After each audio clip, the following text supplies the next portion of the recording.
Токиод Япон улсад амьдарч байгаа хүмүүс сонсоорой. 3 сарын 30-нд одоо ирэх бүтэн өдөр гэсэн үг 12 цагаас 4 цагийн хооронд Bunkyo City, Токио хотод би сурвалж зохион байгуулах гэж байгаа. За энэний талаар дэлгэрэнгүй мэдээлэл авмаар байгаа юм бол энэ контентын сүүлийн хэсэгт ирүүлээд уулзцгаая. Миний чиний амьдралын хугацаанд энэ дэлхийн эдийн засагт учрах хамгийн том аюул эрсдэл юу вэ? Путин уу? Дэлхийн 3 дугаар дайн уу? Үгүй ээ. Юу юм бэ гэвэл хөгшрөлт. За хамгийн түрүүлээ алхаж байгаа хамгийн шилдэг нь бол Япон улс. Япон улсын хүн ам бүр саяар жилээс жилийн хооронд одоо цөөрж байгаа.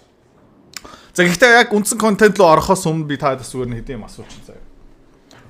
Лондон хот, Парис хот, Берлин хотод шинээр төрж байгаа хүүхдүүдийн хамгийн түгээмэл нэр юу вэ? За комментэнд оруулдаг. За контентын сүүлээр би та хадад энэ хэлээд өгч. Та зарим хүмүүс гайх баха. За буцаад Япон руу орчие. Тэгээд энэ сэдв ярихаас өмнө хэдүүлээ эхлээд Япон улсын хүн амын бүтэц, хүн амын пирамидыг 1888 оноос ахуулаад харцгаая.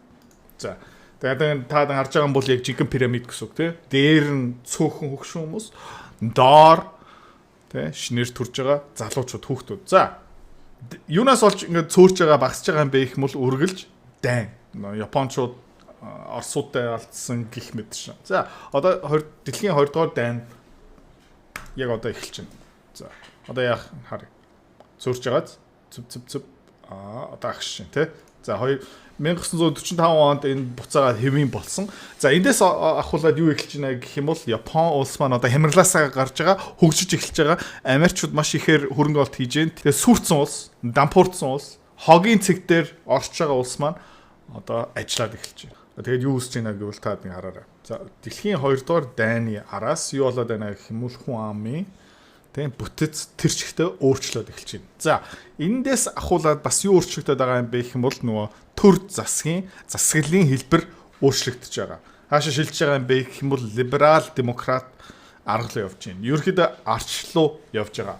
Хүмүүс өөрийнхөө гишүүдэд томилно, сонгосон гишүүдүүд ерөнхийдөө төр засаг бүрдүүлнэ. За тэгээд 4 жил болгон сонгуул болж байгаа. За тэгээ хамгийн сүүлийн baby boom generation хэзээсэн бэ гэх юм бол 1960-аад оны үеэр байсан. За тэрнээс ахуулаад дахиад бүтцийн өөрчлөлт орж иж байна. Тэг. Бүр Япончууд зүгээр хүүхд гаргахаа болж байгаа. За тэгээ энэ дээр юу овоцсон байгаа юм бэ гэх юм бол өмнө эдийн засгийн үрээ явж исэн, өмнө маш их татвар төлж исэн, ажлын байр бий болгож исэн, компани үүсгэн байгуулж исэн, нийгмийн даатгал төлж исэн, эрүүл мэндийн даатгал руу мөнгө тушааж исэн хүмүүс нь цөөрөд байгаа.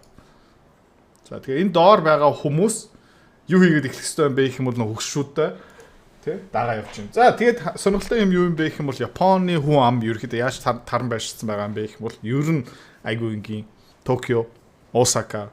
За тэгээ Киото. Тэгэл барыг болоо. Бусад газар ерөөхдөө хүмүүс нь цөөрж байгаа. Өнгөрсөн жилийн хүн амын бүтэц ерөөхдөө Япончууд хаашаа нүүж ийн, хаана цөөрж ийн, хаана хүн амын тоо ихсэж ийна гэвэл улаан нь бол хүн ам цөөрж байгаа. Тэ? Цус шиг улаан харагдаж байгаа нь бүр агшж байгаа. Тэгээд өсөж байгаа хэсэг нь зүгээр ногоон ганцхан нэг хэсэг байгаа. Тэр нь яг юу юм бэ гэх юм бол Токио. Токиогийн район өсөж байгаа. За энэ баруун зураг дээр та юу харж байгаа юм бэ гэх юм бол шинээр төрж байгаа хүүхдүүд 2023 он хүртэл. За 2023 онд 760 мянган хүүхд төрсөн. За эсрэг хэдэн хүмүүс нас барсан бэ гэх юм бол сая 600. Окей. Наамштай статистик баац тэ. 2 дахин их хүн нас барж байгаа төрснөөсөө илүү. За энэ юу үүсэх юм бэ? Энэ ерөнхийдөө энэ арчны системийн кризист оруулна. Нийгмийн даатгал, эрүүл мэндийн даатгал, ерөнхийдөө тэр чинь нийгмийг тэр чигтээ өөрчилнө гэсэн. За энэ зөвхөн хэдэн компаниуд байна. За East Japan Railway маш олон хүмүүсийг ажилуулдаг. Kansai Electric Power, Fujitsu, Sharp, Toshiba гэх мэт шин. За энэ компаниуд дээр үүссэн байгаа тийм тэтгүүрийн даатгалын сангийн дутагдал. За энэ компаниуд ирээдүйдээ ажилтнуудаа өмнө ажиллаж исэн хүмүүст юу өгөх ёстой юм бэ гэх юм бол тэтгүүрийн төлбөрийг төлөх ёстой. Тэтгүүрийн даатгал. За гэхдээ хэр их дутж байгаа юм бэ гэх юм бол East Japan Railway жишээлбэл за 28% мөнгөн байхгүй. Одоо ирээдүйн тэтгүүр гарч байгаа хүмүүсийн 28%-д нь тэтгэврийг өгч чадахгүй. Toshiba бүр амар бүр хийж тэтгэвэр төлж чадхааргүй болсон. За Sharp бол тэтгэврт гарсан хүмүүсийн 60% тэтгэврт талж чадахгүй юм байна. West Japan Railway 40% Fujitsu ажиллангуудаа 40%-ийнхаа тэтгэврийг төлж чадахгүй гэсэн. За тэгээ энийг яаж засах вэ? Энийг яаж засах юм бэ гэвэл сайн мэдэхгүй байна. Энийг зассан улс орн ерөөсөй байхгүй. За тэгээ энэ асуудалтай улс орнууд хамгийн том асуудалтай улс орнууд юугаараа бүгдээр адилхан юм бэ гэвэл заяа. Засаглалын систем яг адилхан. Дандаа арчлал, сонгуул. 4 жил болгон сонгуул болж байгаа. За тэгээд нэг улс төрч гараад ирлээ гэж бодъё л та. Окей. Хөгшчүүдээ та хэдийн тэтгэврийг одоо 50% бууруулнаа. За залуучуудаа та хэдийн тушааж байгаа тэтгэврийн даатгал, эрүүл мэндийн даатгалын шимтгэлийг 2 дахин өсгөнө. Юу гэсэн үг юм бэ гэх юм бол хөгшин хүмүүсийг торгоё. Эсвэл тэ орлогыг бууруулъя. За нэмээд залуучуудын төлж байгаа шимтгэлийг өсгөё. За энэ хүн сонгогдох уу? Та хэд хөгшин хүн байлаа гэж бодъё л та. Тэтгэвэр авч байгаа. За тэгээд та хэдийн тэтгэврийг тэ 50% бууруулна гэсэн үнийг сонгох уу? Сонгохгүй баха. За та залуу хүн байлаа гэж бодъё. За тэгсэн чинь тэр гишүүн тэр нам юу хэлж байна гэх юм бол залуучуудаа та нар 2 дахин их мөнгийг тэтгэврийн сан руу тушаагаарай. За та залуу хүн тэрийг сонгох уу? Сонгохгүй. За тэгээд би миний хэлэх гээд байгаа асуудал нэг юу юм бэ гэвэл өнөөдрийн арчлалын систем, сонгуулийн систем юу юм бэ гэх юм бол popularity contest. Тэ? Хин хамгийн гой амлалт өгнө тэр сонгогдно. Амлалт нь биелдэг юм уу? Тэ? За та одоо хэдэн сонгуульд авсан бэ? Би л 2008 оны мөрийн хөтөлбөрүүдийг сонсч ирсэн Монголд. Мөрийн хөтөлбөрөө биелүүлсэн нам гэсэн юм байгаа юу? За бараг байхгүй шүү. За Монгол тим, Япон тим, Солонгос тим, Европ тим, Америк яг адилхан. Одоо бид нар анхудаа жоохон мөрийн хөтөлбөрөө биелүүлж байгаа намыг харлаа. Тэр хин юм бэ гэх юм бол Donald Trump. Оройтсон ч байж магадгүй. За, Европт юу бас юу ихтэй бэ гэх юм бол Donald Trump, Elon Musk хүмүүс ихтэй. Энэ авилгыг бууруулъя, энэ мөнгө идэхийг бууруулъя, энэ засгийн газрын тансаглалыг бууруулъя. За тэгээ энэ нийгмийн систем, санхүүгийн систем, тэтгэвэр даатгал цагаачдын энэ системийг засгийн эдийн засгаа авръя. За, Donald Trump Японд байхгүй. Donald Trump Европт байхгүй. Тэ? Donald Trump ганцхан Америкт байгаа. За тэгээд энэ өөрчлөлт хийж чадах юм бол дахин сонгогдох уугүй юу? Мэдхгүй. Donald Trump-ыг угаасаа дахиад сонгох чадахгүй, тий. Jerry Vance дараагийн сонголт дээр ялах уугүй юу? Тодорхой биш ээ. Энэ статистик юу үзүүлж байна гэвэл 100 ажиллаж байгаа хүмүүсийн цаана хэдэн тэтгэвэр авч байгаа хүмүүс байгаа юм бэ? За 2022 он тэгээд ирээдүйн 2050 онтой харьцуулсан байгаа. Америкт бол одоо 100 ажиллаж байгаа хүмүүсийн цаана ойролцоогны 30 тэтгэврт гарсан хүмүүс байгаа. За хамгийн аимшигтай газар нь юу юм бэ гэх юм бол Япон. 100 ажлын байртай хүмүүсийн ард 55 хөгшин тэтгэврт гарсан хүмүүс байгаа. 2050 онд энэ статистик хэрхэн өөрчлөгдөх юм бэ гэх юм бол Америкийн 100 ажиллаж байгаа хүмүүсийн ард нь 40 тэтгэврт гарсан хүмүүс байгаа. За Япон хүмүүс одоо 55 биш 80 тэтгэврт гарсан хүн 100 ажлын байртай хүмүүсийн ард байна гэсэн үг. За тэр 100 ажиллаж байгаа хүмүүс 80 тэтгэврт гарсан хүмүүсийг тижээж байгаа. Тиж их хэвээр болно гэсэн үг. Энэ юу яагаад тэгж байгаа юм бэ гэх юм бол зүгээр хүн амын бүтц нь өөрчлөгдөд байгаа. За яагаад хүүхд төрхөө болж байгаа юм бэ? Энэ бол амар ойлгомжтой. Амьдрал дэндүү үнэтэй. Окей. Сургуулийн систем дэндүү үнэтэй. Хөрөнгүүд нь дэндүү үнэтэй. Байр сав, амьдрал, хүнс дэндүү үнэтэй болж байгаа. За нэмээд заяа. Энэ засгийн газрууд бас юу амлаж байгаа юм бэ гэх юм бол ард иргэдтэй санаа зовлтгүй амьдралын амлаж байгаа. Түр засаг яг нэг том ээж шиг би чиний тэтгэврийг төлнө, би чиний халамжийг төлнө. За тэгээд тийм юм болоод ирэх юм бол байна шүү дээ. Эмэгтэйчүүд юу бодож байгаа юм бэ гэх юм бол энэ эрэгтэй унаад угаасаа хэрэггүй. Тэ? Салсан ч яадаг юм. За эрэгтэйчүүд нь бас юу бодож байгаа юм бэ гэх юм бол яг адилхан юм. За угаасаа энэ миний ирээдүй баттай юм чинь надад хүүхд хэрэггүй. Тэ? За 100 жилийн өмнө тэтгэвэр гэсэн юм байхгүй, халамж гэсэн юм байхгүй, эрүүл мэндийн даатгалын систем бараг байхгүй байсан. За тэгээд ирээдүйдээ найдахын тулд хөгшөрсөн байх үед өлсөж өгөхгүй тулд юу хэрэгтэй байсан бэ гэх юм бол хүүхд хэрэгтэй байсан. Одоо хүүхдийнхээ оронд төр засаг орсон байгаа. За гэхдээ тэр яг юу юм бэ гэх юм бол улс төрчдийн хоосон амлалт шүү дээ. Яагаад вэ гэх юм бол 100 ажлын байртай хүмүүсийн ард 80 тэтгэврт гарсан хүмүүс байна гэдэг чинь энэ систем угаасаа нураад ирчихнэ. Залуучууд яах гэж ажиллаад байгаа юм бэ? Хөгшчүүд тэгээд яах гэж би хүүхэд гаргаагүй юм бэ гэсэн заваа явчихна. За, Японд айл хэдийн үйлчлээд эхэлсэн, нөлөөлөд эхэлсэн. Яагаад вэ гэх юм бол 65-аас 74 настай хүмүүсийн хэдэн хувь нь давхар эсвэл ажлын байртай юм бэ гэх юм бол Японд заяа тэтгэврийн насны хүмүүсийн 50% нь ажиллаж байгаа. Америк 31%. За Франц одоохондоо 8.3%, Германд бол 17%. Гэхдээ эдгээр бүгдээрээ Японы араас явж байгаа. Яагаад вэ гэх юм бол тэтгэврийг өсгөх боломжгүй болж байгаа. Инфляц өндөр байгаа. Хүмүүсийн амьдралын чанар ингээд доошлж байгаа.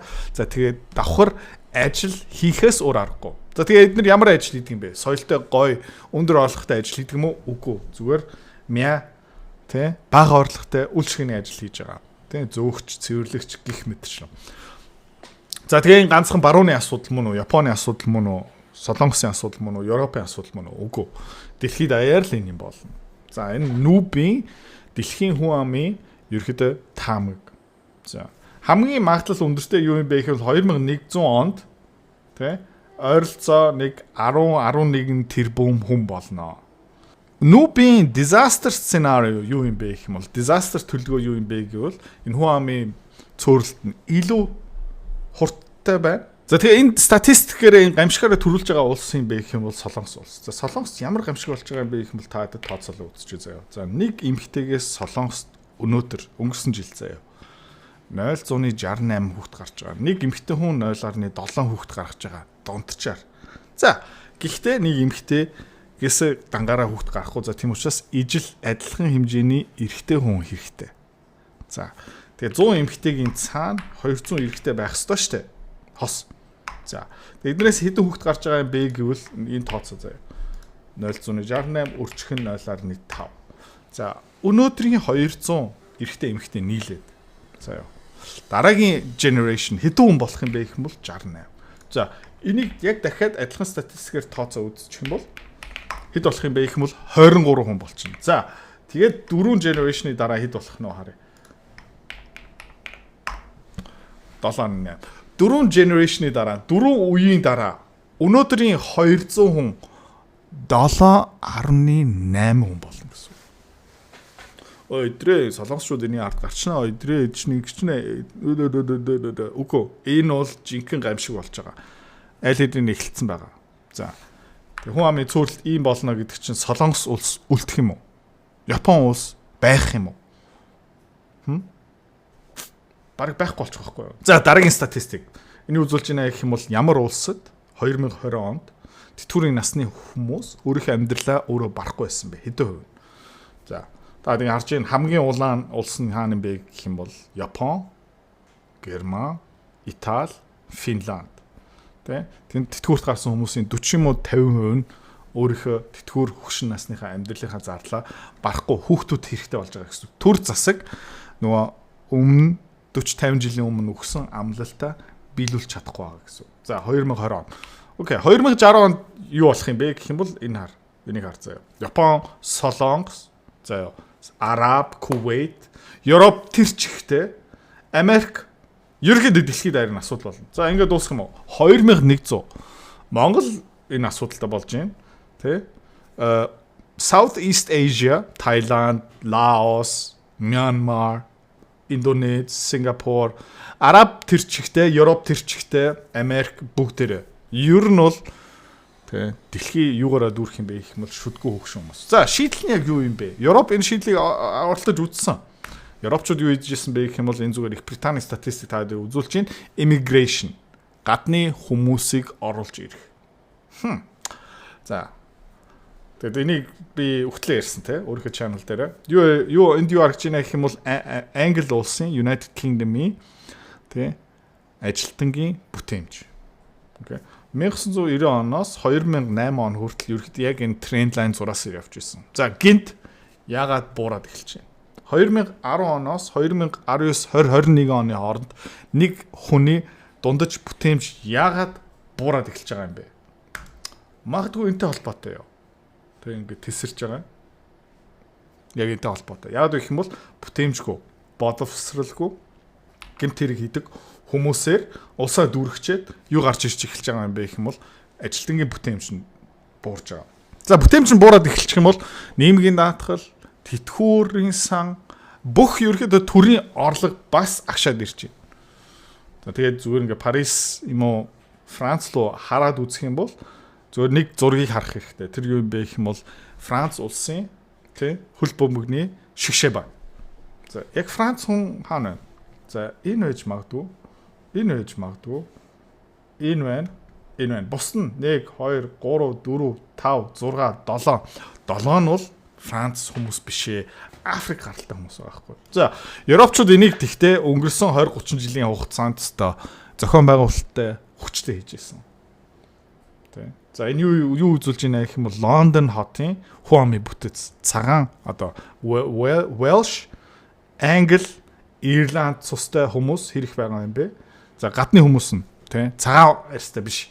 За 1961 онд Лондон хотод 97.7% цагаан арьстай байсан бол одоо юу болсон бэ гэх юм бол 2021 онд 36.8% цагаан арьстай.